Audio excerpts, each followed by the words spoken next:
1 Samuel 14, verset 47 à 49. Et la parole de Dieu dans 1 Samuel 14, verset 47. Après que Saül eut pris possession de la royauté sur Israël, il fit de tous côtés la guerre à tous ses ennemis, à Moab, aux enfants d'Ammon et à Édom, au roi de Toba et aux Philistins. Et partout il se tournait, il était vainqueur. 48. Il manifesta sa force, battit Amalek et délivra Israël de la main de ceux qui le pillaient. 49. Les fils de Saül étaient Jonathan, Jilvi et Malkishua. Ces deux filles s'appelaient l'aînée Mérab et la plus jeune Michal. 50. C'est bon là. La Bible dit dans 1 Samuel 14, verset 49, c'est le verset qui nous intéresse le plus. Les fils de Saül étaient Jonathan, qui d'autre? Jisvi et Malkishua. Ces deux filles s'appelaient, l'aîné c'est Mérab, c'est cela, et la plus jeune Michal. Alléluia. C'est pour ça que je vous montre ici que le roi Saül avait 5 enfants, 5 fils. Et dans celui de 5 fils, il y avait 3 fils et 2 filles. Alléluia. Donc 5 fils au total. Et là. Et la Bible précise que de ces 3 fils, avec qui Jonathan et ses 2 frères. Et c'est Jonathan qu'on nomme en premier. Donc c'est Jonathan l'aîné. Amen. Et ensuite, de ces 2 filles, on nomme Mérab et Michal qui est la cadette, la plus jeune. Saül était le roi d'Israël. Le premier roi. Le tout premier. Et là, Saül devint roi miraculeusement. Nous allons revenir sur les conditions de sa royauté, le nouveau roi. Saül devient roi par la grâce de Dieu. Et là, à ce niveau de la Bible, la parole nous présente les enfants de Saül. Saül était père. Non seulement un roi, mais un père. Et la Bible précise qu'il avait 5 fils, donc 3 fils et 2 filles. En quoi la précision des enfants de Saül nous est importante ce soir? Pourquoi? Parce que vous allez vous rendre compte que par la grâce de Dieu, dans le monde physique, précisément, lorsque un homme a des enfants biologiques, souvent la destinée des enfants est influencée par qui? Les parents. Les parents influencent, ça peut être positivement ou négativement, la destinée ou le devenir des enfants. Ça veut dire quoi? Et là, les autres. Ça veut dire que nous, en tant que parents, par la grâce de Dieu, parents biologiques, ou dans la foi, nous pouvons, par la grâce de Dieu, influencer la destinée de nos enfants. Et bien là, sur les 2 plans. Et là, sur le plan physique ou le plan spirituel. Et là, ça peut être à la fois positif ou négatif. Mais dans tous les cas, nos enfants biologiques ou dans la foi vont être influencés par les parents. Et ça, c'est très important. Vous allez remarquer qu'il y a certaines personnes qui imitent la façon de prêcher le trône du Seigneur, imitent qui leur dans la foi. Et c'est spirituel en fait. Et même les enfants biologiques auront tendance à imiter leurs parents. Moi, je ne comprends pas. Dit cette fille, dans le de sa mère, biologique. Moi, je vais être comme papa. Je vais prêcher comme papa. Exemple, à la maison, c'est que l'un des enfants me disent, je vais prêcher comme papa. Voilà quoi. Et là, la Bible nous présente les 5 fils de Saül. 2 filles et 3 garçons. L'aîné, c'est Jonathan. Si on va dire, ce soir, on va beaucoup t'interpeller. Ça, je le crois au nom de Jésus. Le thème, c'est les 5 guerriers sont tombés. Ou les 5 guerriers sont morts. Ou les 5 soldats sont tombés ou sont morts. C'est à toi de choisir. Nous allons aller rapidement dans 1 Samuel 31, le dernier chapitre. Ici, c'était juste pour nous présenter les différents enfants de Saül, qui étaient rois à l'époque. Allons-y dans 1 Samuel 31, le dernier chapitre. On va aller tout le chapitre. 1 Samuel 31, à partir du verset 1. Les Philistins livraient bataille à Israël. Et les hommes d'Israël prirent la fuite devant les Philistins et tombèrent morts sur la montagne de Gilboa. 2. Les Philistins poursuivirent Saül et ses fils et tuèrent Jonathan, Abinadab et Malkishua, fils de Saül. 3. Le fort L'effort du combat porta sur Saül. L'effort. L'effort du combat porta sur Saül. Les arches l'atteignaient et le blessèrent grièvement. 4. Saül dit alors à celui qui portait ses armes, tire ton épée et m'en transperce, de peur que ces incirconcis ne viennent me percer et me faire subir leur outrage. Celui qui portait ses armes ne voulut pas, car il était saisi de crainte. Et Saül prit son épée et se jeta dessus. 5. Celui qui portait les armes de Saül, le voyant mort, se jeta aussi sur son épée et mourut avec lui. 6. Ainsi périrent en même temps dans cette journée Saül et ses 3 fils, celui qui portait ses armes et tous ses gens. 7. Ceux d'Israël qui étaient de ce côté de la vallée et de ce côté du Jourdain, ayant vu que les hommes d'Israël s'enfuyaient et que Saül et ses fils étaient morts, abandonnèrent leur vie pour prendre aussi la fuite. Et les Philistins allèrent s'y établir. 8. Le lendemain, les Philistins vinrent pour débrouiller les morts. Et ils trouvèrent Saül et ses 3 fils tombés sur la montagne de Gilboa. 9. Ils coupèrent la tête de Saül. Ils ont coupé la tête de roi.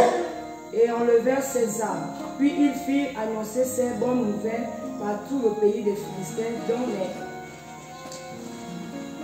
dans les maisons de leurs idoles et parmi le peuple. 10. Ils mirent les armes de Saül dans la maison de Astarté. Et ils attachèrent son cadavre sur les murs de Beth-Shan. 11. Lorsque les habitants de Jabès en Galade apprirent comme les Philistins avaient traité Saül, 12. Tous les vaillants hommes se levèrent. Et après avoir marché toute la nuit, ils arrachèrent des murs de Beth-Shan le cadavre de Saül et ceux des fils. Puis ils revinrent à Jabès où ils les brûlèrent. 13. Ils prirent leurs os et les enterrèrent sous le tamaris à Jabès et ils jeûnèrent 7 jours. Alléluia. Vous savez, être chrétien, c'est être en guerre. On est enfant de Dieu, on est dans une guerre, une bataille qui nous passe. Cette image de Saül qui va combattre les Philistins, c'est ça, non? Dans cette alliance, il n'est qu'une image à la grâce de Dieu, entre guillemets, la quoi? Cette image des Israélites dans l'ancienne alliance qui combattent les Philistins ou les autres peuples étrangers ou les autres nations, n'est qu'une image de la guerre qu'il y a, qui se passe actuellement dans la grâce entre l'Église et les puissances du terrain. Et lorsqu'on parle des Philistins, lorsqu'on parle des Philistins ici sur le plan spirituel sont une symbolique. Il fera grâce à Dieu sur la symbolique des Amalécites, des Philistins, des Moabites, tout ça là. Dans la Nouvelle Alliance, il y a une symbolique en fait. Il fera grâce. Mais ici, quand on parle des Philistins, c'est un peuple. Vous avez remarqué que les Philistins sont un peuple à l'époque qui ce peuple a beaucoup fait la guerre à qui? Au peuple des dieux d'Israël. C'est eux qui savent que Goliath était un Philistin. Et parce que quand on lit la Bible, on se rend compte que Philistin, la guerre à gauche avec les enfants de Dieu, Philistin à droite, on dit mais c'est qu'une race. Oui, à l'époque c'est une race. Mais sur le plan spirituel, ces Philistins représentent aussi quelque chose. On a regardé lorsqu'on fera l'enseignement selon les définitions de ça. Mais là n'est pas la vérité. Mais pourquoi on lit ça? Juste pour dire que Saül est tombé. Il est mort. La Bible dit, le témoignage c'est celui-ci, merci Saint-Esprit. Le témoignage c'est celui-ci. On priait pour quelqu'un avant hier, c'est pas trop quand. Ici dans ce bureau-là, vous étiez là, vous écoutez comment prier le mardi, c'est ça non? Vous étiez là mardi, vous écoutez non? Priez pour votre soeur. Et lorsqu'elle est rentrée, c'est pour la gloire de Dieu, mon épouse a demandé de conduire dans les prières devant. Elle est un peu râlée en fait. Après c'est soumise, c'est côté, c'est sa mère. Et là, elle est devant, elle a commencé à conduire la prière. Je pense que vous avez suivi. Pendant qu'elle priait, moi je suis au bureau. Pendant qu'elle priait, elle a commencé à étouffer. Qu'il a remarqué. Bon avec vous, c'est que même quand on est dans la présence de Dieu, on est distrait. On n'est pas attentif. Il y a des choses qui se passent pendant que le peuple est réuni. Rien qu'en regardant quelque chose, en observant quelque chose, ou un frère de soeur, Dieu peut te donner un message, une révélation. On est distrait en fait. Il ne faut pas te distraire. Et là, quand elle a commencé à prier, ce mardi-là, elle a prié. Un moment, elle a commencé à suffoquer, elle a commencé à étouffer. Boum. Elle est partie dire à mon épouse, je ne peux plus continuer, maman, trouve quelqu'un d'autre parce que là, je m'étouffe. Le cœur là-bas, c'est feu. Je m'étouffe. La gorge, c'est compliqué. Et là, tout ça, je ne savais pas, j'étais au bureau. Mais même pas ce bureau, l'oreille est ici. L'oreille est ici. Les yeux circulent. Et là, je l'ai vu passer à travers la fenêtre. La façon dont elle marchait attirait mon attention. Je ne sentais pas bien. Je ne savais pas bien se sentir. Là, je me suis levé du bureau, je suis allé à la fenêtre, j'ai dormi. Je commençais à... Je me dis, tu as quel problème, ma fille? J'ai l'étouffement, c'est comme ça qu'on dit, hein. J'étouffe. Et puis, encore, ça ne va pas. Mais tu as eu quoi? Oh, je ne sais pas. Pourtant, avant que je prie, je me sentais bien. Pendant que je priais, je me sentais mal. Je dis, ok. Je continuais à faire ce que je faisais. Et quelqu'un était en train de me dire, mais va encore répéter ce qui est à côté. J'ai dit, elle est en train de souffrir de douleur au niveau de... Moi, c'est tordu. C'est comme dit, qu'est-ce que tu as? Ça ne va pas, je tousse. Donc, ils étaient à moi. J'ai pris mon épouse. Et puis, elle vient de la main, on commence à prier. Quand on prie, boum, quelque chose se passe. Sans me prier, hein. Je dis, oh, donc c'est sérieux, c'est sérieux. Et là, c'est un démon qui parle. Écoutez bien les amis. C'est un démon qui parle. C'est là où, comme l'épouse n'arrivait pas à la maîtriser, seul, j'ai appelé les rois. Puis elles étaient venues, d'abord on priait. Et là, le démon parle en disant, là où on l'a mené pour travailler, écoutez bien les amis, là où on l'a mené, là où je l'ai amené pour travailler, c'était pour l'éternel. Je l'ai amené pour l'éternel. Je veux l'éloigner d'ici, je l'ai amené là pour l'éternel. Tu étais là, non? C'était au bureau là. Toi, tu es encore revenu. Tu es encore revenu et ça marchait. Ils ont trouvé le diable lui a donné ce travail pour l'éloigner de la présence de Dieu, l'assemblée, et pour l'éteindre après. Et après, toi tu es encore revenu et tu réveilles ce peuple-là avec tes enseignements. Donc c'est pour dire que le réveil vient par le canal des types d'enseignements que tu reçois. Le réveil spirituel, le réveil personnel. Il y a des enseignements quand tu les écoutes, ça te réveille. Il y a des types d'enseignements aussi qui ne réveillent pas. Voilà pourquoi on n'écoute pas n'importe quel prédicateur. Je suis encore venu pour les réveiller. Ils étaient endormis et ça marchait. Et oui, ça marchait, c'est la vérité. Comment est-ce qu'il fonctionne? Comment est-ce qu'il fonctionne bien? Il va étape par étape. Étape par étape.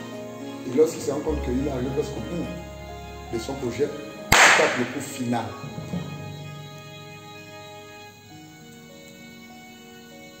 Et là, je me dis, elle s'est réveillée, elle a repris à parler de Jésus au travail à ces hommes-là. Je ne vais pas me voir pour qu'elle parle de Jésus, pour qu'elle conseille les gens. Laisse-les boire leur vin, pour qu'elle parle tout le temps qu'ils boivent. Je vais les distraire. Donc le diable, l'une de ses messieurs, c'est aussi d'elle. Et ça fonctionne beaucoup, la distraction. Il te distrait dans la télévision. Il te distrait, tu es tout le temps sur ton téléphone matin, midi et soir. Il te distrait dans le Congo, ça. Dans les racontages, dans les blablabla. Ni tête, ni queue. Il te distrait, tu passes ton temps à manger matin, midi et soir, tous les jours. Tu manges seulement. Il te distrait. Il te distrait avec les copines ou les copains du quartier ou avec les frères et sœurs Chanel. Tout n'importe où, tu es distrait. Et ça fonctionne. Tu es distrait dans le verre, dans les plaisirs bizarres, dans les pensées qui n'ont ni tête ni queue. Et ça fonctionne. Il te distrait, il t'empêche de faire ce que Dieu veut que tu fasses pour lui. Il te distrait à tel point que tu ne t'appliques pas. Le verbe s'appliquer veut dire être fidèle. Tu ne t'appliques pas au plus sur ce que Dieu veut que tu fasses. Ou sur ce que se fait pour Dieu. Il te distrait. Il te distrait à faire plusieurs choses. Les tâches ménagères, tu vas faire toutes tes tâches ménagères, ça ne va jamais. Hein? Oh, je dois finir de préparer, tu ne prépares. Après, non. Tu dois finir de repasser, tu ne repasses, non. Tu dois finir de travailler, tu finis de laver, non. Tu dois finir de faire quoi? De porter quoi? Tu dois finir de faire ceci. Tu ne vas jamais finir de faire ça. Et dans tout ça, tu vas te rendre compte qu'à la fin de la journée, tu n'as même pas. Yeah! Qui te distrait?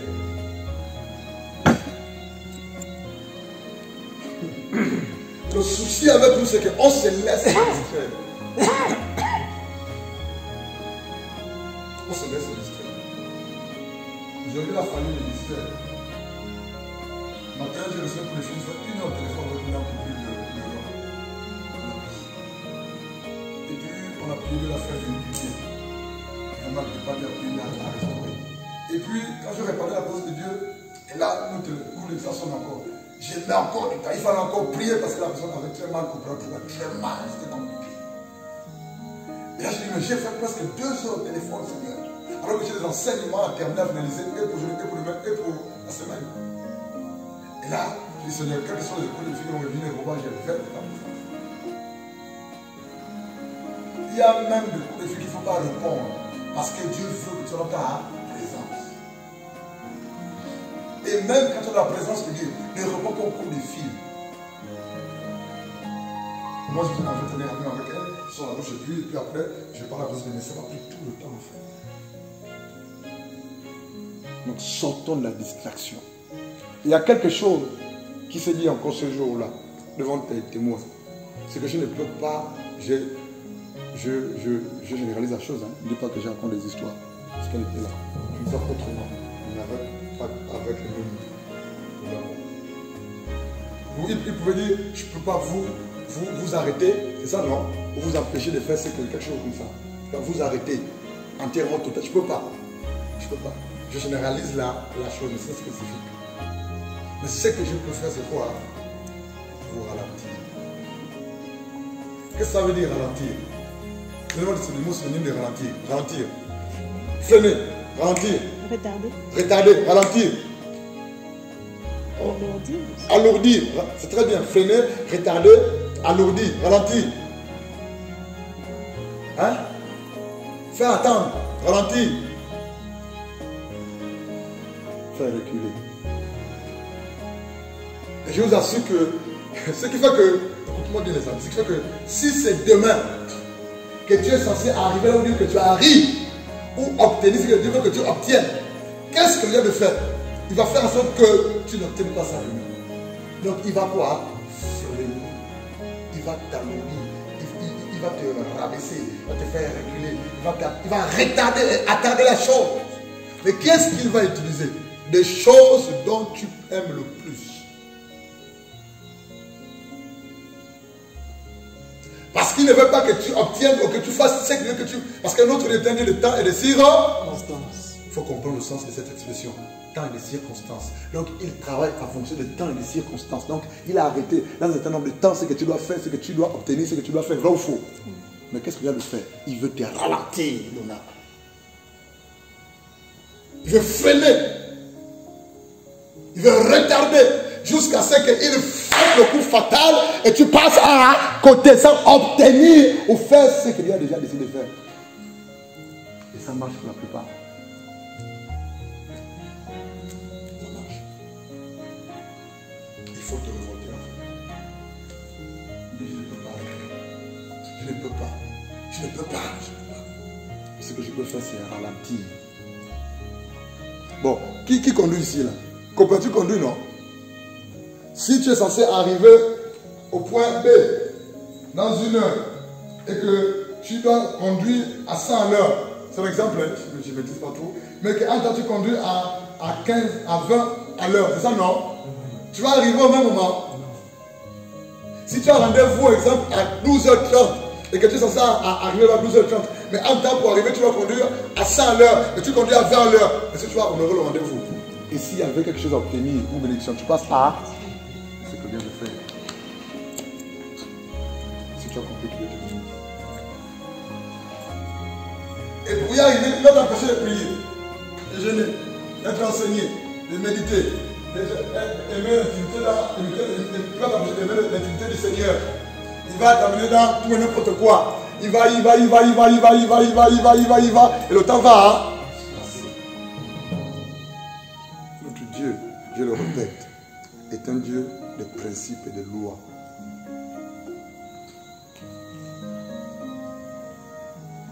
Saül va en guerre avec ses 3 fils. Les femmes sont restées. La religion aux femmes à l'époque allait en guerre. C'est les hommes qui étaient formés pour en guerre. Avec son porteur d'armes, c'est ça non? C'est ça dans le verset 6, je vais lire. Dans 1 Samuel 31, le verset 5. Celui qui portait les armes de Saül, le voyant mort, et se jetant aussi sur son épée et mourut avec lui. Ça fait combien de personnes mortes? 2, c'est ça non? Oui. Verset 6. Ainsi périr, c'est-à-dire mourir.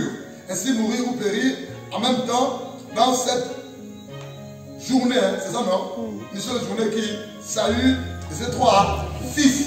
Donc Jonathan et les 2 petits frères de Jonathan. Ça fait combien de soldats qui sont morts en une seule journée? 5 soldats. Une seule journée, 5 soldats. Mais ajouté à toute l'armée qui accompagnait hein, Saül. Mais on a seulement cité ces 5 personnes, c'était les éléments clés phares de la bataille. Dans une armée, pour ceux qui ont fait l'armée, je n'ai pas fait l'armée, il y a des soldats clés, vrai ou faux. On mise sur eux. Ils ont été formés véritablement. C'est eux les meneurs. Quand ils se lèvent, quand ils agissent, ça marche toujours. Et c'est le cas de ces 5. Saül, un roi à l'époque, il devait être un guerrier. Saül, c'est ses 3 fils. Et son porteur d'armes. Les 5 guerriers, les 5 soldats sont morts. Ajouté à ces 5 personnes, toute l'armée qui accompagnait Saül. Ce qui est dommage, c'est que lorsqu'ils sont morts, en une seule journée, 5 soldats, 5 guerriers, en une seule journée de bataille, de guerre. Ça veut dire que c'est le jour d'après que lorsqu'on est venu fouiller les cadavres, qu'on a trouvé le corps de qui? Et sa tête a été coupée. Tu sais pourquoi? Mais c'est vent. Parce que David a coupé la tête de qui? Ça veut dire quoi? Francis et les autres. Toutes les victoires que tu obtiens dans le Seigneur et dont le diable recule à des coups ou des frappes, il voudra se venger et te faire au temps. Si un jour il était humilié, le diable, à cause de toi, lui fera toi aussi pour t'humilier. Et là, il se souvient, les Philistins, que ce jour-là, David avait coupé la tête de leur soldat favori, Goliath. Il dit donc, comme lui aussi est mort, on va couper sa tête. On va mettre sa tête dans la maison de leur plein de Dieu, comme trophée. C'est pas ce que David avait fait. Il a coupé la tête de qui? De Goliath. Il a séculé avec vrai ou faux. Monter la victoire. En un seul jour, 5 guerriers sont morts. Wow. 5 guerriers, 5 sont tombés. La question c'est, pourquoi ces 5 soldats sont morts en une seule journée? Quelle perte pour Israël! Bon, imagine-toi que toi, il faut mettre le corps de Christ. Sauviens les autres. Hein, Anissé? Il faut mettre le corps de Christ. Imagine-toi que, ce qui nous apprend, c'est que dans le corps de Christ, il y a des... Nous sommes tous soldats. Alléluia. Amen. Mais dans le corps de Christ, il y a soldats et soldats. Il y a des personnes sur qui Dieu compte tous les membres. Lorsque tu te regardes, c'est ça, non? Il y a plusieurs membres sur le corps, non? Plusieurs organes dans le corps, non? Vous allez remarquer qu'il y a certains membres, certains organes qui travaillent plus qu'eux, mais tous sont utiles. Je ne sais pas si vous voyez la nuance. Tous travaillent, chacun à son niveau. Tous les membres sont utiles. Il y en a qui travaillent plus que les autres. Dans le corps de Christ, c'est la même chose. On est tous membres du corps de Christ. Mais il y en a qui bossent. Qu'est-ce que Paul a dit? J'ai travaillé plus que... Paul a dit quoi? J'ai travaillé plus que... Mais non pas moi, mais la grâce du Seigneur. Donc il y en a dans le corps de Christ qui bossent plus que les autres. Et lorsque ce type de personne meurt, je vous assure que c'est une perte. C'est une perte. C'est la même chose dans les assemblées. Les assemblées chrétiennes par la grâce de Dieu. Il y en a des frères et sœurs, dans certaines assemblées, les uns travaillent plus que les autres. Oui, il y en a à faire. Il y en a qui ronflent, qui dorment, mais il y en a qui bossent. Et tu as remarqué que lorsque nos frères et sœurs en question qui bossent, qui travaillent tellement et absentent, tu as l'impression que toi qui es responsable, qui es leader, il y a un membre. Tu sais vivre. C'est pas si maintenant m'écoute. Tu sais vivre. C'est vrai, frère. Que Dieu nous aide. Et là, ils sont morts. Et quand ils sont morts, ils ont coupé sa tête. C'est le verset 9. Ils ont coupé la tête de Saül. Et c'est dans 1 Samuel 31, le verset 9. Ils ont coupé la tête de Saül et enlevèrent, c'est quoi? Ses armes. Puis ils firent annoncer ces bonnes nouvelles par tous les pays des Philistins, dans les maisons de leurs idoles et parmi le peuple. Verset 10. ils mirent les armes de Saül dans la maison d'Astarté. Et ils attachèrent son cadavre sur un mur de Bethsham. Et c'était grave, une perte. Allons-y. On va voir pourquoi est-ce que ces 5 personnes sont mortes en une journée. Ou c'est 4, ou c'est 3.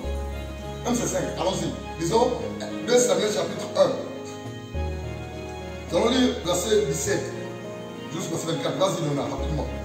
On va voir ce qui se dit ici avant de répondre à la question. Vas-y. 2 Samuel 1, verset 17. Voici le cantique funèbre que David composa sur Saül et sur Jonathan son fils. 18. Et qu'il ordonna d'enseigner aux enfants de Juda. C'est le cantique de l'Arc. Il est écrit dans le livre du Juste. 19. L'élite d'Israël a succombé suite à Élie. L'élite d'Israël, l'élite. Quand on parle d'élite, c'est quoi? C'est la crème de l'armée. C'est ça, non? Je pense que vous comprenez ça. Bien, je parle mal. Ou bien? L'élément phare. La crème. La personne clé. Vas-y, l'élite. Israël a succombé suite à Élie. Comment des héros sont-ils tombés? Comment les héros sont-ils tombés? Il dit, comment les héros sont-ils tombés? Qui sont les héros? Les hommes forts, les hommes puissants, les hommes braves, les hommes vaillants, les guerriers. Comment un héros comme Jonathan, un héros comme le deux frères Jonathan et de Saül, sont-ils morts, tombés en guerre en montagne? Un héros, c'est un gars puissant, fort, vaillant, courageux, brave. Quelqu'un qui ne recule pas dans la bataille, au champ de guerre. C'est la même chose que lorsqu'on dit héroïne. C'est quelqu'un qui est engagé, qui est déterminé, qui ne recule pas. Quel que soit le type de guerre ou de bataille, il va au front jusqu'à la mort. Il ne renonce pas. Rien que la mort qui va le faire arrêter. C'est ça un héros. Lorsqu'on parle de héros dans la foi selon Hébreux chapitre 11, c'est des personnes qui ont manifesté la foi, qui ont affronté certains obstacles au nom de Jésus par la foi. Il y en a même qui ont décidé de mourir au lieu d'être délivrés de leur mort. Dans Hébreux 11, les héros de la foi. Il y en a qui ont accepté d'être sciés. C'est les héros, c'est des personnes fortes. C'est des guerriers, c'est des combattants, c'est des vaillants, c'est des femmes courageuses, braves. Il dit, mais comment des héros peuvent-ils tomber en une journée? C'est grave, Donna. Mais qu'est-ce qui s'est passé pour que les héros tombent? C'est le chant funéraire que David adresse à l'endroit de qui? De Saül. Continue, femme. 20. Ne l'annoncez point d'orgasme. À cause de la honte, n'annoncez pas que ces hommes sont morts. On aura honte. Continue. N'en publiez point la nouvelle dans les rues d'Ascalon. Ne publiez pas cette nouvelle. Toi, tant qu'à la foi de Dieu, il y a des choses qui se passent dans le corps de Dieu ou dans l'assemblée où tu es. Tu es le premier à les partager. Hein? Et ça passe de maison à. Mais qui a publié ça? C'est toi. On n'est pas discret. Au lieu de prier pour que Dieu restaure les choses, toi tu vas congosser. Continue, femme. De peur que les filles des Philistins ne se réjouissent. De peur que les filles de celles incirconcis ne triomphent. 21. Montagne de Gilboa. Qu'il n'y ait sur vous ni rosée ni pluie. Parce qu'ils sont morts là-bas. Ni champs qui donnent des prémices pour les offrandes. Car là ont été jetés les boucliers des héros. Le bouclier de Saül, lui, a cessé de les oindre. 22. Devant le sang des blessés, devant la graisse des plus vaillants. L'arc de Jonathan n'a jamais reculé. Oh, Jonathan était un héros, un guerrier. Analyse les autres fois, c'est là. On lui dit l'arc, donc l'arme de Jonathan n'a jamais reculé. Fabrice n'a jamais abandonné. Soit il y a la victoire, soit il meurt. Ça y est. L'arc de Jonathan n'a jamais reculé. Quelle est sa femme, s'il te plaît? 22. Devant le sang des blessés, devant la graisse des plus vaillants, l'arc de Jonathan n'a jamais reculé. Et l'épée de Saül ne retournait point à vivre. Bon, donc quand Saül tendait son épée, il massacrait, vivait au fond. Frère, continue. 23. Parce que le combat était physique à l'époque. Saül et Jonathan, aimables et chéris pendant leur vie, n'ont point été séparés dans leur mort. Ils étaient plus légers que les aigles. Ils étaient plus forts que les lions. 24. Filles d'Israël, pleurez sur Ils étaient plus forts que... les lions. Qui a déjà vu la force du lion? Qui a déjà vu le lion? Qui était plus fort que le lion? Waouh! Saül est... Mais c'est normal. Qu'est-ce que la Bible dit? La Bible dit je crois dans Genèse chapitre 49, le verset aussi, je me trompe, 48, 49, elle dit quoi? Que notre Dieu, Christ Jésus est le lion de la tribu de... Si Jésus-Christ est le lion de la tribu de Juda, ça veut dire aussi que par adoption, toi tu es le lion de la tribu de Juda. Et voilà pourquoi ils étaient plus que des lions, frère. Ou comme des lions, frère. C'est ce que tu es, c'est ta nature. Un lion rugit. Un lion rugit, Donna. Un lion ne recule pas. Tu es le lion, je suis un lion. Étant dans le Seigneur. Bon, de quoi se nourrissent les lions? De quoi se nourrissent les lions? La chair. Oh, il te demande la réponse, Seigneur. De quoi se nourrissent les lions, les amis? De la chair. Mais vous n'avez pas de répondre. Les lions se nourrissent de la chair et boivent le sang. Ça veut dire que toi, tu dois te nourrir de la chair et du sang. Qui sait pourquoi les sorciers, les formations de Seigneur boivent le sang? Qui le sait? Lève la main, je donne 50. Oui, vas-y, pourquoi? C'est rajeunir. C'est pour se rajeunir ou pour ajouter la vie, avoir une longue vie. Alors que tu vas remarquer que les francs-maçons, les rosicruciens, les satanistes, les occultistes, et ils aiment boire le sang et manger la chair humaine. Ils font ça tout le temps. C'est leur nourriture favorite. Il veut se rajeunir, il va avoir une longue vie. Voilà pourquoi les lions se nourrissent du sang et de la chair. Tu vas te poser la question, mais lorsque je dis dans Jean chapitre 6, alléluia, il dit quoi? Il dit, c'est lui qui boit mon sang et qui mange ma chair, c'est lui qui aura la vie et... Waouh! Tu es un mangeur de chair et un buveur de sang, si tu le fais. C'est de ça que se nourrissent les lions. De quelle chair, de quelle sang il s'agit? C'est pas la chair, hein? C'est la parole de Dieu. Donc ça veut dire quoi? Sophia, à chaque fois que tu médites la parole, tu es en train de manger la chair. Donc tu lis juste les lignes, les versets, c'est ça, non? Mais sur le plan spirituel, tu es en train de te nourrir la chair de Christ.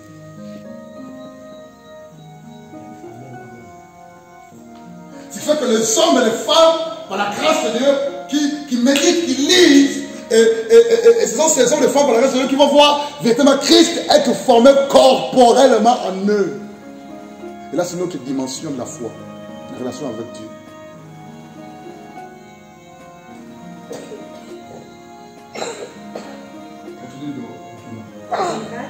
Fille d'Israël, heureux sur Saül, qui vous revêtait magnifiquement de croix moisis, qui mettait des ornements d'or sur vos habits.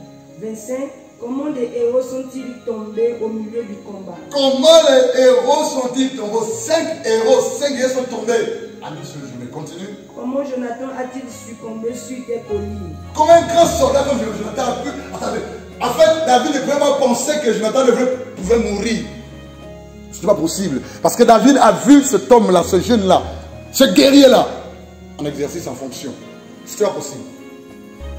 Continue. 26. Je suis dans la douleur à cause de toi, Jonathan, mon frère. Tu faisais tout mon plaisir. Ton amour pour moi était admirable, au-dessus de l'amour des femmes. 27.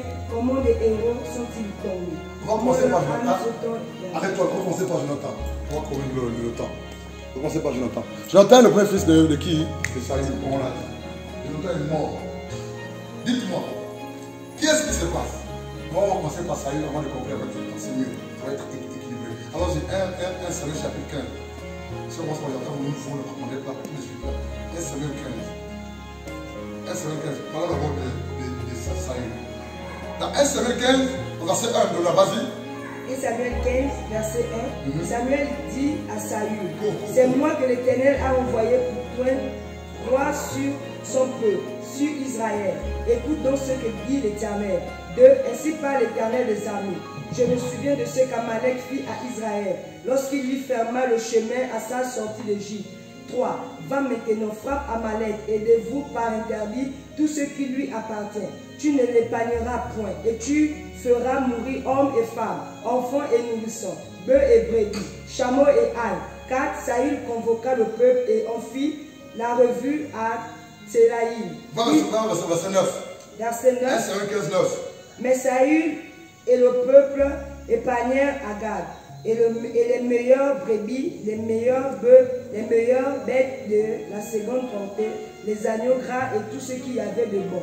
Ils ne voulurent pas les dévouer par interdit, et ils dévouaient seulement tout ce qui était méprisable et chétif.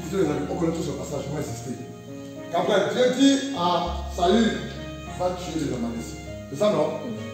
Tu les tues tous, père, femme, enfant, maman, bébé, animaux. Tu les tues tous. Pourquoi? Parce qu'il y a des choses qui sont faites dans le passé, lorsque mon peuple est sorti d'Égypte, ils ont barré le chemin. Mais va les massacrer tous, toi, Saül. Massacre-les tous, voulez pas interdit. Et là, Saül prend son armée. Ils partent en guerre, ils ont massacré tous, vrai ou faux. Ils ont épargné le roi et quelques meilleurs brebis. Amen. Mais qu'est-ce que Dieu a dit au départ? De tout tuer. Tuez-les tous. Tuez-les tous. Massacre-les. À l'époque, comment était physique? C'était corps à corps, face à face, le plan physique. C'était pas en esprit. On se dit en esprit, le combat en esprit. Non, c'était face à face. Et là, lui, il a tué les autres, mais il a épargné qui? Le roi. C'est pour ça qu'il veut faire du roi les meilleurs brebis. Dis la suite, verset 11, verset 10. On oublie le temps. Verset 10, l'Éternel adressa la parole à Samuel et lui dit, 11, je me repens d'avoir établi Saül pour roi, car il se détourne de moi et il n'observe point mes paroles. Samuel fut irrité et il cria à l'Éternel toute la nuit. Dieu visite en vision Saül. Pardon, Samuel le prophète. Dieu visite en vision la nuit Samuel et lui dit, je regrette, je me repens d'avoir établi Saül roi. Il y a des personnes sur lesquelles Dieu regrette de les avoir choisies ou établies, ou donné certaines responsabilités ou autorités. Pourquoi? Parce qu'à la longue ou après un moment, ils se détournent de la voie de Dieu.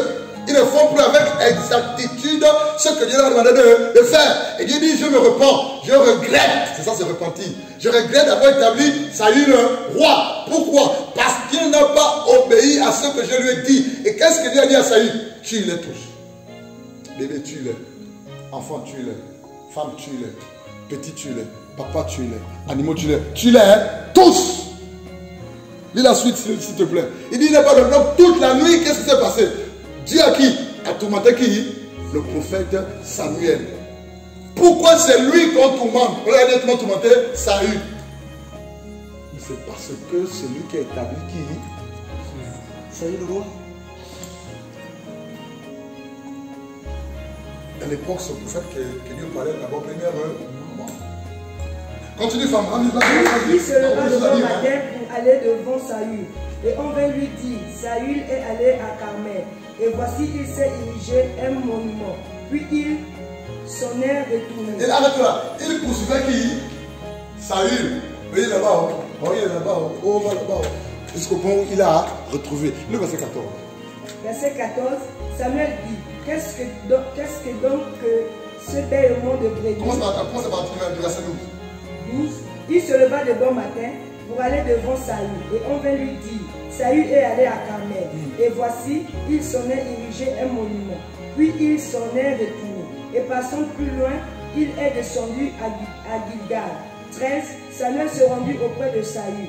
Et Saül lui dit, sois béni de l'Éternel. J'ai observé la parole de l'Éternel. 14. Samuel dit, qu'est-ce que donc... Il dit, j'ai observé la parole de... Qu'est-ce qu'il fait là? Qu'est-ce qu'il fait, Sophia? Sophia, il fait quoi? Il ment. Qu'est-ce que Dieu t'a dit de faire, Mavungu Blanchard? Quelles sont les instructions de Dieu, Blanchard Mavungu, à ton sujet?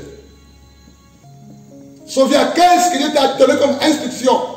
Gabriel, Brenda, Dorine, les autres, Anissé, Annie-Flore, Georges et ses amis.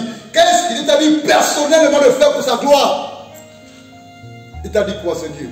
Je ne parle pas de versets bibliques que tu lis. C'est que Dieu t'a dit dans le secret, dans ton intimité, dans tes temps de prière personnelle. Il t'a dit quoi? Qu'est-ce qu'il t'a dit de faire? Dans tous les domaines possibles, qu'est-ce qu'il t'a dit de faire? Bon, est-ce que tu le fais totalement ou à moitié? Ou tu fais un peu, après tu dis non Seigneur, ça je ne peux plus faire. Ou tu obéis aujourd'hui, tu désobéis. C'est ça le problème de Saül. Il n'a pas accompli totalement la volonté de Dieu, la parole de Dieu. Eh bien, je vais te le dire, même si ça te dérange. Il a obéi à moitié. Il a obéi à moitié. Et lorsqu'on obéit à Dieu à moitié, on n'est pas agréable à Dieu. Tu sers Dieu à moitié. Tu déploies ton zèle à moitié. Tu pries à moitié. Tu jeûnes à moitié. Tu donnes à Dieu à moitié. Alors que les choses que Dieu t'a données, spécifiquement des données, où est mon temps? Une chambre. Il y a quelqu'un qui vient me voir à la maison la dernière fois. Papa, tu m'as dit depuis 2000 l'année dernière, il te donnait ceci, cela financièrement. Mais j'ai désobéi et je t'ai frappé.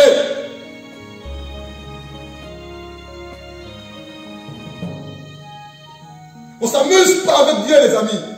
Dieu n'est pas notre petit copain, notre petite copine, ou notre petit chien du quartier de la maison. Non, non, non, non, non, non, non. Dieu est Dieu.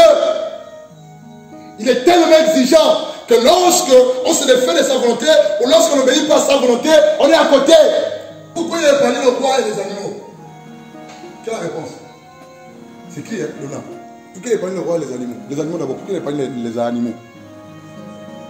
Est-ce que meilleur? Premièrement, les réponses, c'est pas suffisant. Oui, compléter. Il disait que c'était pour donner à Dieu, offrir un sacrifice à Dieu. Bon, attendez, pour ce contexte-là, ce cas d'espèce-là, cette situation spécifique-là, est-ce que Dieu a dit, va le tuer, mais garde-moi les meilleurs animaux, viens me donner un sacrifice? Il a dit ça? Non! Mais pourquoi tu veux faire ce qu'il t'a demandé de faire? Attends, Dieu lui a dit, tue tous. Mais lui dit au prophète, non! En fait, prophète, on aime tellement Dieu, même on aime Dieu plus que toi.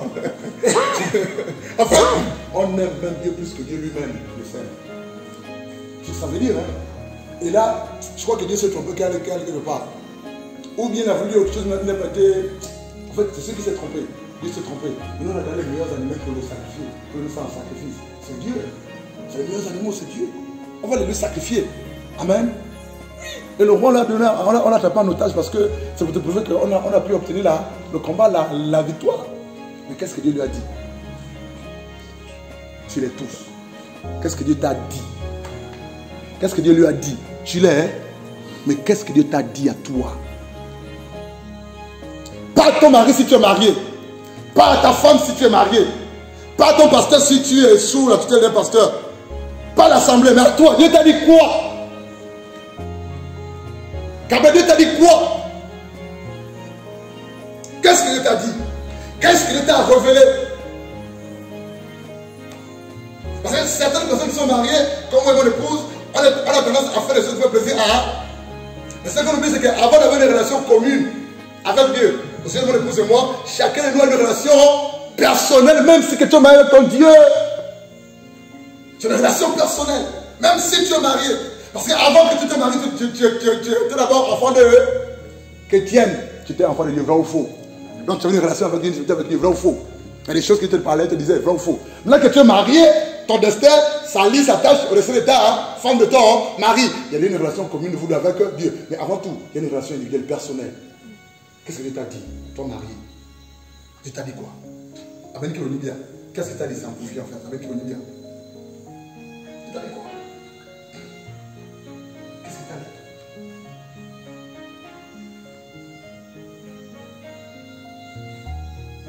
Et là, au verset 14, il dit, Samuel dit,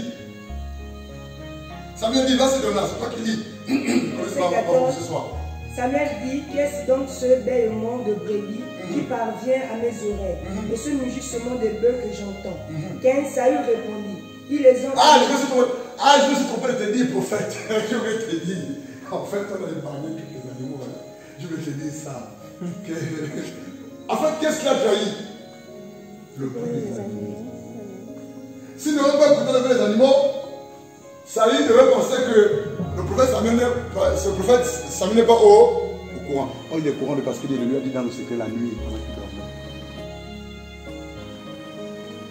Continue.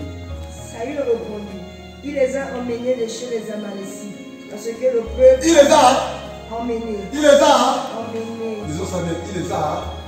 Est-ce que vous écoutez ça? Il les a. Qui les a amenés? Qui les a amenés? Qui les a amenés? C'est pas ça, il les a. C'est son peuple, lui à lui. Qu'est-ce qu'il fait? Il se met à l'écart. Il dit, c'est pas moi, c'est le peuple là qui les a amenés. Relis s'il te plaît Saül répondit, ils les ont emmenés de chez les Amalécites, parce que le peuple a épargné les meilleurs brebis et les meilleurs... Qui les a épargnés? C'est maintenant le peuple. Ça ne marche pas comme ça avec Dieu. Je vais dire quelque chose qui va te choquer. Ou grandement tes oreilles, s'il te plaît. Lorsque tu es responsable par rapport à quelque chose, lorsque tu te responsabilises et que tu as derrière toi une équipe de 2, de 3, de 4 personnes ou de plusieurs personnes, le responsable de tout ce qui s'est passé en mal va retomber sur toi en pleine histoire de mal de compte à Dieu. Même à l'assemblée, quand toi tu es responsable de tel bureau, c'est toi là, directeur, c'est toi ceci, communication, c'est toi ceci. C'est toi le responsable. Ce qui veut dire que lorsque Dieu te regarde, il regarde le groupe, quand ça marche, on voit qui d'abord. Quand ça ne marche pas, on voit qui d'abord. Mais lui, le roi, il oublie que c'est lui qui est établi roi. Et c'est lui qui lui a demandé d'aller en mission, en guerre. Qui le rend compte en premier, c'est lui. Il dit c'est le peuple qui est établi. Il était lâche.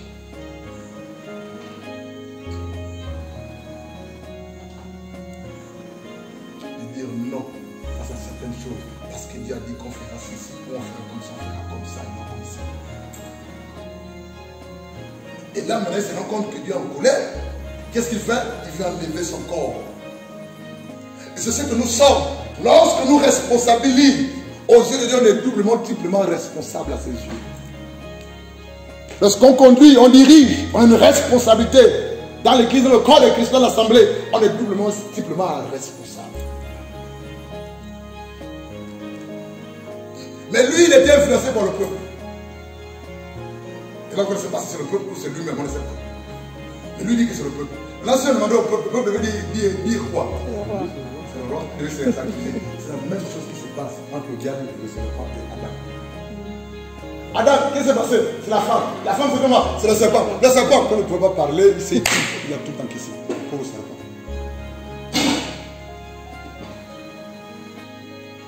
Continue, femme.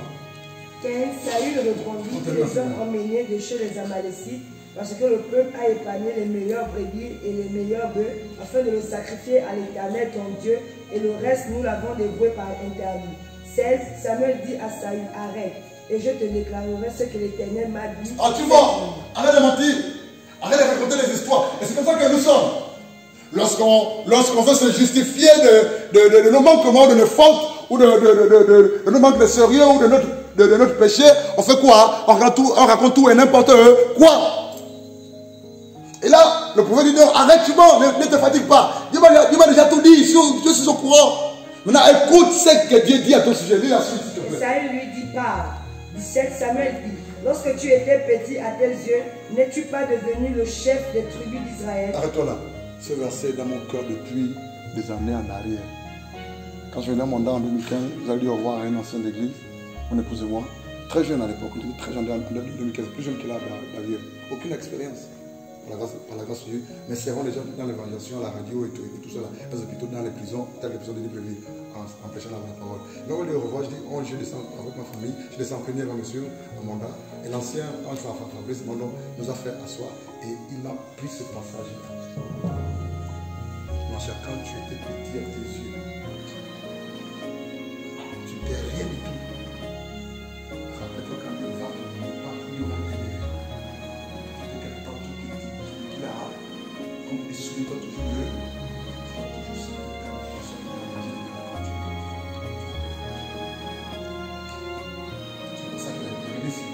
Samuel dit, lorsque tu étais petit à tes yeux, n'es-tu pas devenu le chef des tribus d'Israël? Tu étais petit quelque part. Rien du tout. Dieu t'a fait grâce. Il t'a lavé, il t'a nettoyé, il t'a donné une vie, il t'a donné l'autorité, il t'a donné la grâce, il t'a fait ceci, il t'a fait cela. Tu es devenu quelqu'un par la grâce de Dieu. Maintenant, toi, tu penses que tu es et tu vas oublier Dieu, ce qu'il veut que tu fasses pour lui.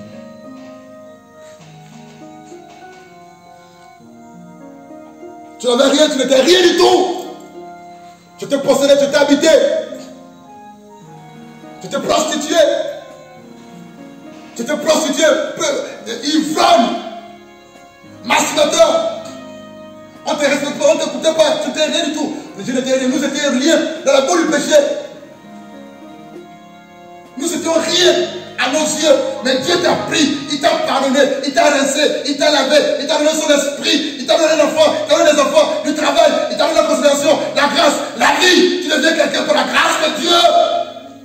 Aujourd'hui, tu vas dire Seigneur, plus besoin de toi. Tu ne vas plus obéir, pour respecter, pour le consulter. Tu vas faire comme tu veux faire. Frère, c'est ce qui s'est passé avec Saül. Et là, le prophète dit à Saül, mais c'est quel verset de là? Verset 17. Il dit au verset 17, Samuel dit à Saül, lorsque tu étais petit à tes yeux, vrai ou faux, n'es-tu pas devenu le chef de la tribu d'Israël? Et qui t'a rendu chef de la tribu d'Israël? Moi, Dieu, vrai ou faux? C'est ça que ça veut dire. Mais moi qui t'ai rendu chef, roi, quand tu n'étais rien, mais pourquoi tu ne vas pas obéir? Même si c'est compliqué, pourquoi tu ne vas pas obéir? C'est moi qui t'ai élevé, c'est moi qui t'ai béni, c'est moi qui t'ai transformé. Par conséquent, tu te dois de m'obéir, même si ce que je te demande de faire est difficile, mais fais-le d'abord. Sois reconnaissant.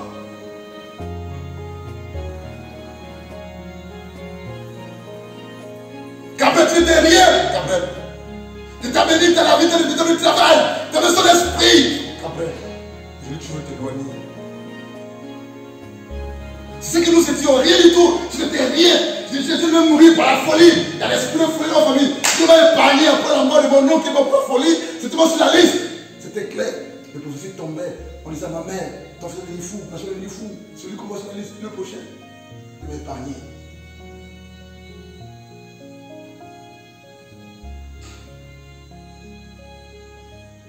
Il m'a marié, étudiant sans rien, sans bourse. Même pas 100 francs en mariage, il a tout fait, frère. L'église n'a rien fait, c'est Dieu qui a tout fait. L'église où je priais n'était pas informée de mon mariage. C'est Dieu qui a tout fait, frère, tout fait. Ce sont ces deux choses-là qui me marquent. L'amour de Dieu, parce qu'il m'a marié, et sa délivrance m'a délivré la famille. Il m'a épargné, je le dis. Quand je pense à ces deux choses-là, frère, je dis non, pour rien au monde, je ne veux pas partir dans le monde des Je voulais partir du monde après c'est passé. Je suis même parti à l'esprit. Il y en a qui sont déjà partis à l'esprit, vrai ou faux. Et le corps aussi, c'est vrai ou faux.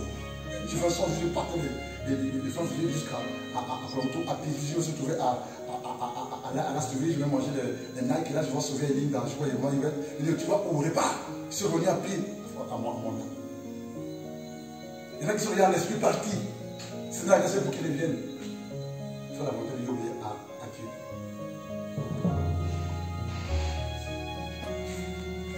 Quand tu étais petit, Saül, tu n'étais rien du tout. Je ferai de toi le chef de mon peuple. Quand j'étais petit, Saül, tu n'étais rien à tes yeux, je t'ai transformé. J'ai mis des soldats à tes côtés, vrai ou faux? Vrai ou faux, ça, Saül, toute une armée. Tu n'étais rien, ça, Saül. J'étais de la victoire. J'ai envoyé mon petit David combattre Goliath à ta place. C'est toi qui étais censé le combattre. Je t'ai fait honneur, vrai ou faux? Aujourd'hui, si d'aller me les massacrer tous, tu n'obéis pas. Je t'attends à toi, Saül. Un moment, je veux qu'on s'asseye. Et puis on revoit un peu l'arrière, le derrière, là où Dieu t'a appris, là où Dieu nous a appris. On voit un peu toutes les victoires, toutes les grâces, bénédictions qu'il nous a données. Parce qu'on était impuissant face à toutes ces choses-là. Même si aujourd'hui c'est compliqué, même si tu ne comprends pas certaines choses que Dieu fait ou veut faire avec toi, mais obéis à cause de ce qu'il a fait pour toi et par toi dans le passé.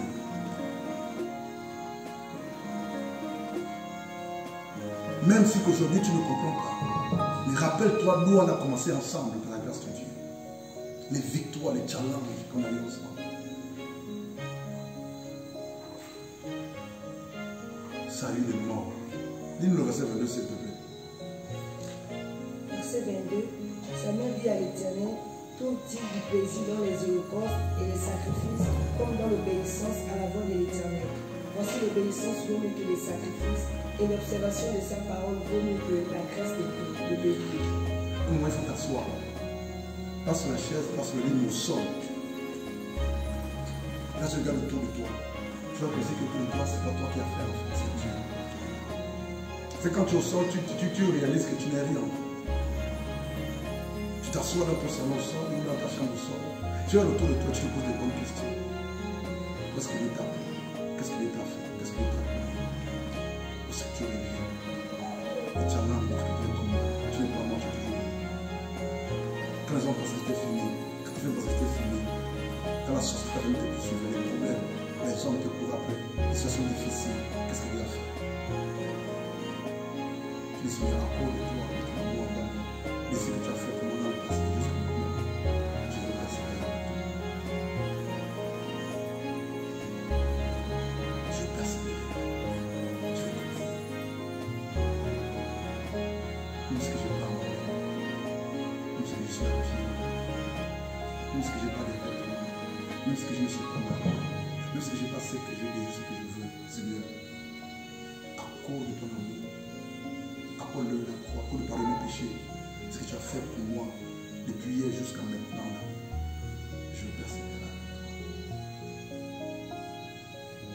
Il dit l'obéissance vaut mieux que le sacrifice. Dieu a dit à Saül de tuer, il a épargné, il n'a pas obéi. Il a épargné certains animaux pour sacrifier à Dieu. Dans certains moments de ta vie où Dieu va te demander de faire des sacrifices. C'est le moment où Dieu va te demander d'obéir simplement. Il faut saisir le langage de Dieu, la volonté de Dieu pour ta vie. Sinon tu passeras à côté. Continue, femme. Verset 23. Car la désobéissance est aussi coupable que la divination. Désobéir à Dieu, c'est pratiquer et observer la divination. C'est quoi la divination? Prédire l'avenir avec des objets quelconques. Annoncer l'avenir. S'il y a des choses sataniques, bizarres et compliquées en fait. C'est ça la divination. La femme, dans Actes chapitre 16 ou 17, là-bas, qu'est-ce qui s'est passé? Venez voir ces hommes, c'est les grands hommes de. Elle divinait, non? Elle divinait, mais en fait quoi? Un serpent, un python. C'est ça la divination en fait. Annoncer l'avenir, prédire l'avenir sur la base des choses magnifiques en fait. Dans des cartes, des serpents, certains objets. Certaines personnes disent montre-moi ta pompe, et sur la pompe, c'est le canal de ta pompe, ils disent qu'on a la société en fait. Et Dieu dit que, et c'est lui qui fait ça. Et toi qui dis chrétien, qui dis réalisateur, pareil. Mais nous, qu'est-ce qu'on fait souvent, Anaïs et les autres? C'est là, c'est lui le plus grand pécheur, vrai ou faux? Les homosexuels, c'est le grand pécheur, vrai ou faux? Le sorcier, là, c'est le grand pécheur, vrai ou faux? Alors la femme qui prédit l'avenir, c'est elle. Mais qu'est-ce que Dieu t'a dit de faire et donc tu n'as pas fait en fait? Tu as des os, tu es pareil que ceux que tu as pris là en fait. Il faut qu'on se réveille. Il faut qu'on se réveille. Il faut que l'on connaisse le Dieu que l'on prie, le Dieu qui a donné notre vie. Il faut que l'on connaisse ses exigences. Il faut, frère. Il faut. Sinon, on passera tout le temps à côté. Il y a des promesses qui sont faites dans nos vies.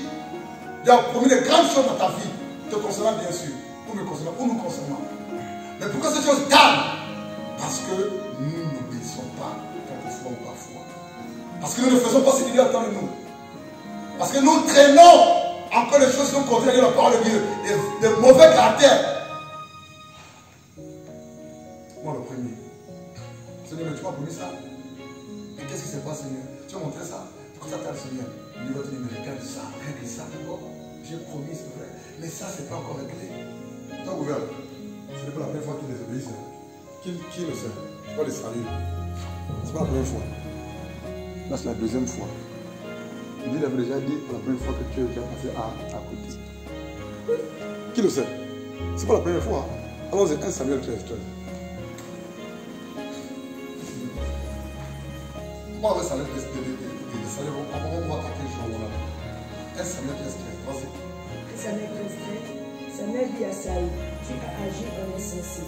Tu n'as pas observé le commandement que l'Éternel, ton Dieu, t'avait ordonné. L'Éternel demeure affermi pour toujours ton règne sur Israël. Verset 14. 14. Et maintenant ton règne demeurera point. L'Éternel s'est choisi un homme selon son cœur. Et l'Éternel l'a destiné à être le chef de son pays. Parce que tu n'as pas observé ce que l'Éternel t'avait commandé. Là encore, si on lit le commandement, il faut la passer ici, pour que je verset 14. Je vais comprendre. Verset 1 Samuel 13, verset 8. il entendit cette voix, selon le terme fixé par Samuel. Mais Samuel n'arrivait pas à Gilgal, et le peuple se dispersait loin de Saül. Alors Saül dit, amenez-moi l'holocauste et les sacrifices d'action de grâce. Et il offrit l'holocauste. 10. Comme il achevait d'offrir l'holocauste, voici Samuel arriva. Et Saül sortit au devant de lui pour le saluer. 11. Samuel dit, qu'as-tu fait? Saül répondit, lorsque j'ai vu que le peuple se dispersait loin de moi, que tu n'arrivais pas au terme fixé et que les Philistins étaient assemblés à Michmash. 12. Je me suis dit, les Philistins vont descendre contre moi à Gilgal, et je n'ai pas imploré l'Éternel. C'est alors que je me suis fait violence et que j'ai offert l'holocauste. 13. Et Samuel dit à Saül, tu as agi en insensé. Tu n'as pas observé le commandement que l'Éternel, ton Dieu, t'avait donné. L'Éternel aurait affermi pour toujours ton règne sur Israël. 14. Et maintenant ton règne ne durera point. L'Éternel s'est choisi un homme selon son cœur. Et l'Éternel l'a destiné à être le chef de son peuple. Parce que tu n'as pas observé ce que l'Éternel t'avait commandé. Dis éprouvé. Dis éprouvé. Disons éprouvé. Éprouvé. Dieu voulait éprouver Saül. Et là, Dieu demande à Samuel le prophète de dire à Saül, va au camp de bataille, au champ de bataille. Et là-bas, attends-moi, ne fais rien. N'attaque pas, ne te bats pas, ne fais rien. Attendez-moi, je viendrai dans 7 heures. 7 jours. Et qu'est-ce qui s'est passé? Samuel le prophète est venu un jour après le 7e heure. Et temps après. Et qu'est-ce qui se passe? Saül le roi se rend compte que l'armée le lâche. Et le camp des Philistins vient pour les attaquer. Et là, son armée commence à se disperser. On a lu, c'est écrit, non? Hein? Et là, Saül est inquiet, soucieux, oppressé. Les Philistins arrivent pour la guerre, la bataille. Son armée se disperse. Samuel ne vient pas à temps pour lui donner les stratégies de la bataille. Parce que dans l'ancienne alliance, les rois et son armée allaient en guerre et Dieu donnait les stratégies de bataille à qui? Au prophète. Et le prophète déclarait cela ou montrait cela ou dit cela à qui? Au roi. Voilà pourquoi vous avez remarqué que dans l'ancienne alliance, il y avait toujours un prophète à côté d'un roi. Toujours. Le prophète était la bouche et les yeux de Dieu. Le roi avait pour travail, pour objectif de faire quoi? De gouverner, de diriger, de trancher les problèmes. Et d'amener le peuple, qu'est-ce que son armée en guerre. C'est ça le rôle du roi. Le prophète recevait le réma, recevait la révélation et communiquait au roi. C'est ça en fait. Mais qu'est-ce qui se passe? Dieu dit à Samuel, dit à Saül d'aller en guerre au champ de guerre, mais qu'ils attendent. Dis-lui que tu auras 7 jours pour lui révéler les stratégies de guerre. Qu'il attende. Et là, Dieu, pour éprouver le cœur de Saül, fait quoi? Fait en sorte que Samuel ne devienne pas au jour J ou avant. Il a commencé à paniquer. Il y a certaines choses qui lui t'a dit. À tel moment, à telle période, à tel âge, je te donnerai ceci, je ferai cela. Mais il se rend compte que je veux mon fils ou ma fille, je peux retarder la chose pour voir l'état de son cœur. C'est la même. Et là, qu'est-ce qui s'est passé? Saül a commencé à faire quelque chose qu'il ne veut pas. Il a usurpé. Il a commencé à prendre des animaux. Il a commencé à sacrifier l'holocauste. C'est quoi l'holocauste? C'est le sacrifice d'animaux. Sacrifice total qui est consommé totalement par le feu. Il était censé le faire. C'était lui le roi? Non. Sacrificateur. Il a usurpé. Donc il a péché. Pourquoi? Parce que ça ne veut pas venir en temps. Il y a des choses que Dieu va regarder. Là, c'est pas le gars, c'est Dieu lui-même. Parce qu'il veut t'éprouver. Il veut t'éprouver. J'ai dit que le nom de la chasse ici, à tel moment, telle année. J'attends pour voir si le col de ma chaise est attaché à moi. S'il va continuer à me servir, si j'ai retardé la chose pour la bénédiction, je vais attendre. Je vais éprouver Blanchard. Et comment est-ce que Blanchard va se comporter? Comment est-ce que Blanchard va agir? Quelle est l'attitude de Blanchard? Dieu observe. Est-ce qu'il va prendre des raccourcis? Est-ce qu'il va me régner? Est-ce qu'il va aller à gauche ou à droite? Est-ce qu'il ne sera plus zélé? Est-ce qu'il va se décourager? Est-ce que Dieu veut te prouver? Parce qu'avant que Dieu nous bénisse, il s'est rassuré si on est digne de recevoir la bénédiction. Parce que la bénédiction a même un prix. Le jour où il commence à faire le sacrifice, net, le prophète il panique, il dit, oh tu es arrivé. Tu es arrivé. Mais qu'est-ce que tu fais? Il dit, oh je ne venais plus, tu as dit 7 jours longtemps, mais tu es en retard, non? C'est parce que tu es en retard que moi j'ai voulu résoudre les choses à moi. Il a tout gaspillé, C'est pour ça que nous achetons quelquefois.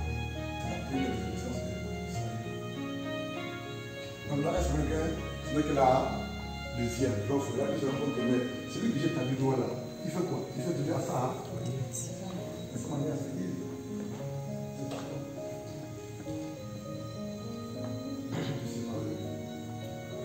Pourquoi David, pourquoi Saül est mort en guerre? Il n'a fait que désobéir à Dieu. Tu l'as compris? Les héros. Pourquoi les héros, le guerrier, le soldat que tu es dans le Seigneur, femme, la guerrière que tu es dans le Seigneur, homme, délictueux, pourquoi tu peux passer à côté ou perdre certaines choses, ou ne pas recevoir, ou tomber entre tes mains, que je ne sois sur toi? C'est parce que tu es désobéis. Tu fais à ta manière, à ta vie, à tes pensées. Je crois que je pense que je veux aussi, je peux aussi, jamais assez, je suis fatigué. Voilà, tu dis que jamais assez, là, je suis fatigué là. Tu fais quand tu ouvres d'air, l'ennemi va frapper. Non seulement tu t'es l'homme de Dieu, mais l'ennemi aussi profite l'occasion pour te. D'où la fermeté.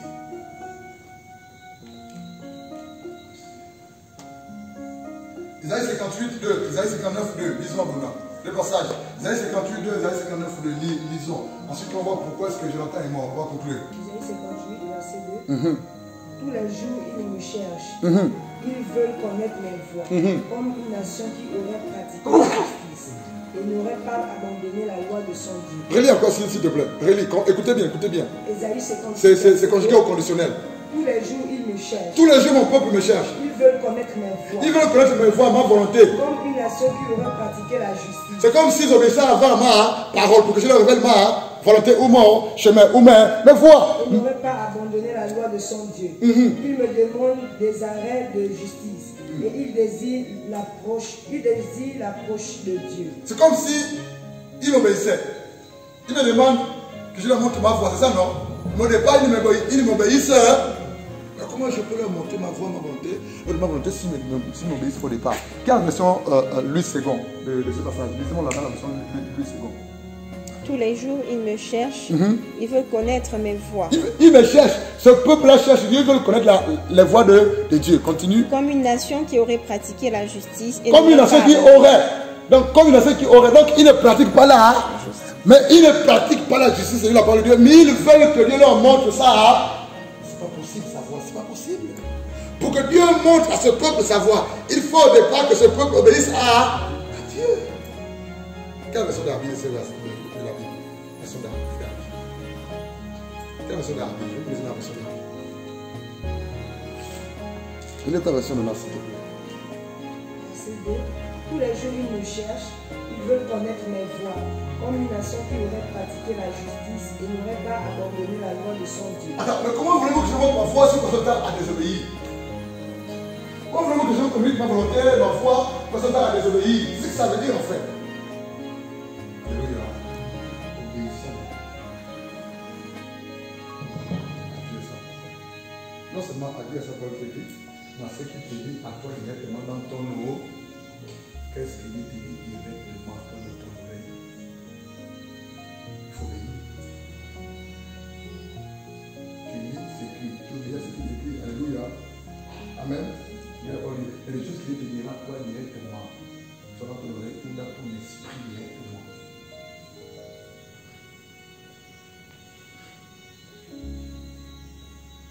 C'est 59 Isaïe 59, verset 2. Mais ce sont vos crimes qui mettent une séparation entre vous et votre Dieu. Ce sont vos péchés qui vous cachent sa face et l'empêchent de vous écouter. Isaïe 59, verset 2. Mais ce sont vos crimes qui mettent une séparation entre vous et votre Dieu. Ce sont vos péchés qui vous cachent sa face et l'empêchent de vous écouter. Il dit, mais ce sont nos crimes qui mettent une séparation entre Dieu et nous. Entre notre Dieu et nous. Ce sont nos péchés qui nous cachent sa face et l'empêchent de nous écouter. Pourquoi saluer les morts?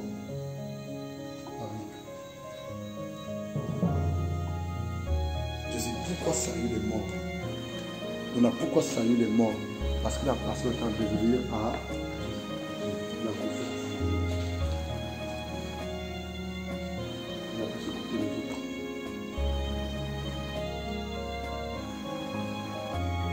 Pourquoi j'entends mort? Est-ce que je m'attends à pécher?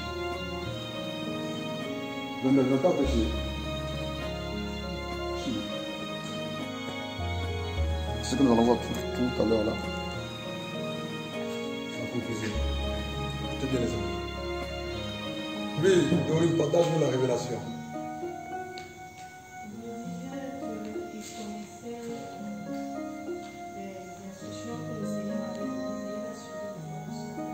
Que te bénisse, frère.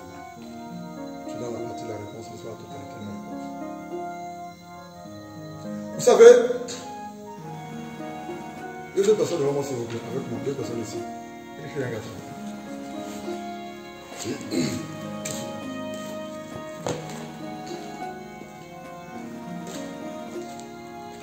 Fabrique, viens s'il te plaît.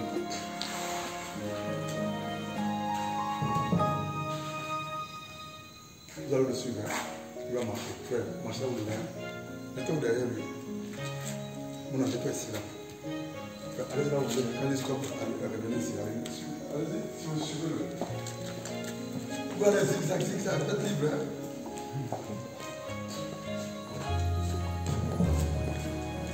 Allez-y, fracassez le mur.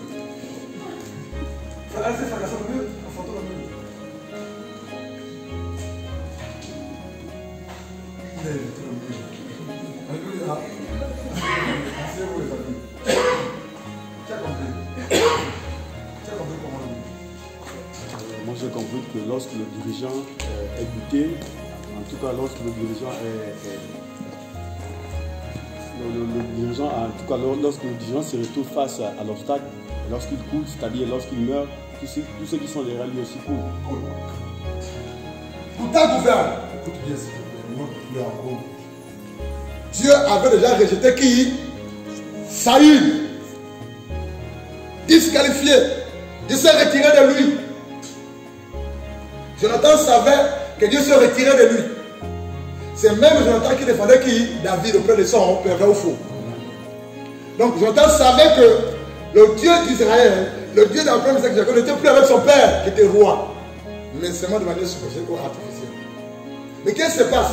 Jonathan continue à le suivre.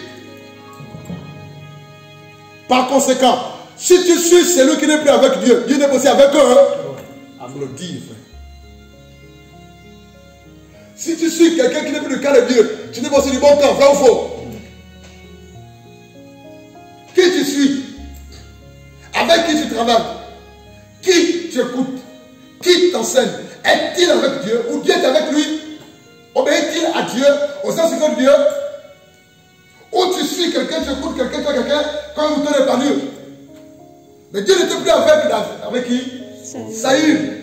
Dieu l'a confirmé deux fois, dans 1 Samuel 13 et dans 1 Samuel 15, à partir du verset combien je ne sais pas qu'on a lu tout à l'heure là. Je te rejette. Je ne sais pas, deux fois, Annie Flore. Jonathan le savait. Mais qu'est-ce qui se passe? À cause de l'amour du Père, frère, à cause de l'amour de son Père, Jonathan est mort en guerre. Un soldat, un brave soldat qui avait de l'avenir. Mais s'il aurait suivi qui? David. À l'un côté de lui, David. Et quand David est mort, non! Pourquoi Jonathan est mort? Parce qu'il a suivi la mauvaise personne. Pourquoi? Cette personne était avec Dieu. Pourquoi Jonathan est mort? Il était du mauvais côté, du mauvais cœur. Dieu n'est plus dans ce camp, dans ce côté. Il était avec lui. Qui tu suis? Qui tu écoutes? De quel côté tu es? De quel camp tu es?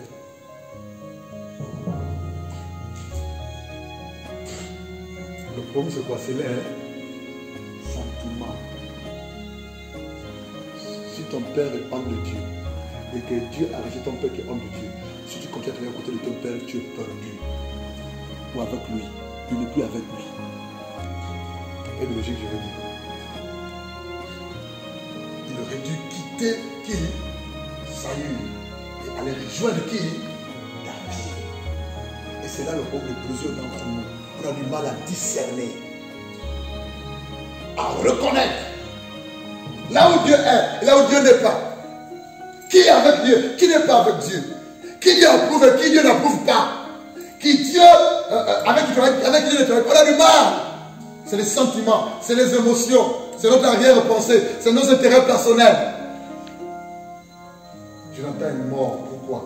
Parce qu'il était du mauvais côté, du mauvais camp. Il a suivi, il a combattu aux côtés de quelqu'un qui avait déjà été rejeté, abandonné par Dieu lui-même. C'est la même chose que son porteur d'armes.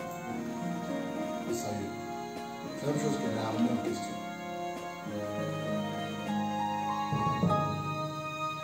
C'est Jonathan qui a épargné plusieurs fois David la mort d'un fou. Donc il le savait. Et même quand Saül était animé de mauvais esprits, d'un faux. Quand David chantait pour lui, Jonathan était là au faux.